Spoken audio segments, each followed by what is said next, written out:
தேர்தலிலே நிற்காத ஒருவரை தூக்கி கொண்டாடுகிறார்கள். அடுத்து அவர்தான் முதலமைச்சர் என்கிறார்கள். ஏதோ தனியார் சர்வே நடத்தினார்களாம், 2வது இடத்திற்கு வந்து விட்டாராம், அடுத்து அவர்தான் ஆட்சியில் பிடிக்க போகிறாராம். பாவம், அவர் உசி கூடுறாங்க. வேணும் போட்டி இப்ப வந்து திமுகவோட கிடையாது. 2வது இடத்தில் யார் என்பதுதான் விஜய்க்கும் எடப்பாடிக்கும் போட்டி. இன்னும் வார்டு எலெக்ஷனில் கூட நிற்காத ஒரு கட்சி 65 எம்எல்ஏக்களை வைத்திருக்கிற அதிமுகவுக்கு சவால் விடுகிறது. தேர்தலிலே நிற்காத ஒருவரை தூக்கி கொண்டாடுகிறார்கள். அடுத்து அவர்தான் முதலமைச்சர் என்கிறார்கள். இதுதான் அரசியல், இதுதான் ஊடகம். ஏதோ தனியார் சர்வே நடத்தினார்களாம், 2வது இடத்திற்கு வந்து விட்டாராம், அடுத்து அவர்தான் ஆட்சியில் பிடிக்க போகிறாராம். பாவம், அவர் உசி கூடுறாங்க. வேணும் அவருக்கு ஆசையை மூட்டிவிட்டு உள்ள வந்து களமிறங்கி விளையாடுங்க. அவர் சொல்றார், 2026 தேர்தலில் 2 பேருக்கு இடையில் தான் போட்டி.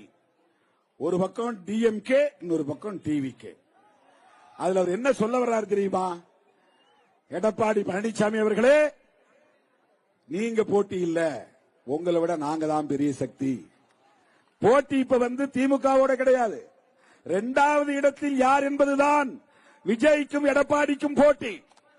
2வது இடம் யார் என்பதில்தான் அண்ணாமலைக்கும் விஜய்க்கும் போட்டி. இந்த தமிழக அரசியல் களத்தில் 2வது இடத்தை யார் பிடிப்பது? அப்ப யாருக்கும் சண்டை இங்க நடக்குதுன்னா, அரசியல் சண்டை நடக்கிறது என்றால் எடப்பாடி பழனிசாமிக்கும் விஜய்க்கும் சண்டை நடக்குது. திமுக கூட்டணியோடு அவர்கள் மோத முடியாது.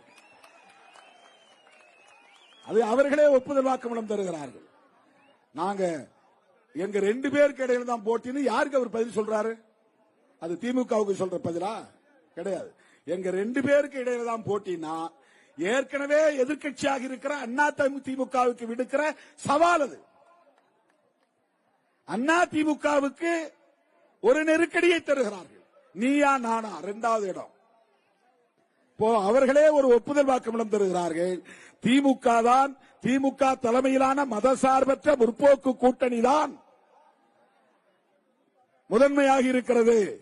அதை எதிர்க்கிற வலு அதிமுகவுக்கு இல்லை, அதை எதிர்க்கிற வலு பாஜகவுக்கு இல்லை, அதை எதிர்க்கிற வலு எங்களுக்குத்தான் இருக்கிறது என்று இன்னும் வார்டு எலெக்ஷனில் கூட நிற்காத ஒரு கட்சி 65 எம்எல்ஏக்களை வைத்திருக்கிற அதிமுகவுக்கு சவால் விடுகிறது.